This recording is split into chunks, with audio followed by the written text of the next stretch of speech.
দীর্ঘদিন ধরে মার্কিন যুক্তরাষ্ট্রে অবস্থান করছেন ঢালিউডের জনপ্রিয় চিত্রনায়ক জায়েদ খান। স্টেজ শো, সাংস্কৃতিক অনুষ্ঠান এবং প্রবাসী বাংলাদেশিদের বিভিন্ন আয়োজনে তাকে নিয়মিত অংশ নিতে দেখা গেছে। ব্যস্ততার এই মাঝেই ভক্তদের চমকে দিয়ে জীবনের এক বিশেষ ধর্মীয় অভিজ্ঞতার কথা জানালেন তিনি। প্রথমবারের মতো ওমরা পালন করতে সৌদি আরবে গেছেন এই অভিনেতা।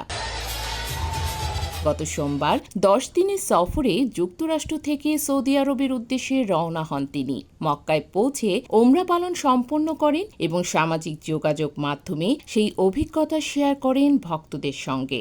ওমরা সম্পন্ন করে জায়েদ খান অনুভূতি প্রকাশ করতে গিয়ে বলেন, আলহামদুলিল্লাহ, জীবনের প্রথম ওমরা সুন্দরভাবে শেষ করেছি। এটি আমার জীবনে সবচেয়ে শান্তি ও অনুপ্রেরণাদায়ক মুহূর্তগুলোর একটি। আমাকে এবং আপনাদের সবাইকে আল্লাহ তাআলা সুস্থ রাখুন, সুন্দর রাখুন। ধর্মীয় বিধান অনুযায়ী ওমরা পালনের অংশ হিসেবে মাথা মুন্ডন করেছেন এই নায়ক। চুল নিয়ে তার ব্যক্তিগত পছন্দ থাকা সত্ত্বেও নিঃসংকোচে তা করেছেন তিনি। এ প্রসঙ্গে জায়েদ বলেন, আমি চুল খুব ভালোবাসি, সবসময়ই চুল নিয়ে সচেতন থাকি, কিন্তু আল্লাহর সন্তুষ্টির জন্যই আমি মাথা মুন্ডন করেছি। আমার মনে পড়ে শেষবার চুল পুরোপুরি কাটিয়েছিলাম প্রায় 30 বছর আগে, যদিও ক্ষত সিনেমার চরিত্রের জন্য চুলে কিছু ডিজাইন করেছিলাম।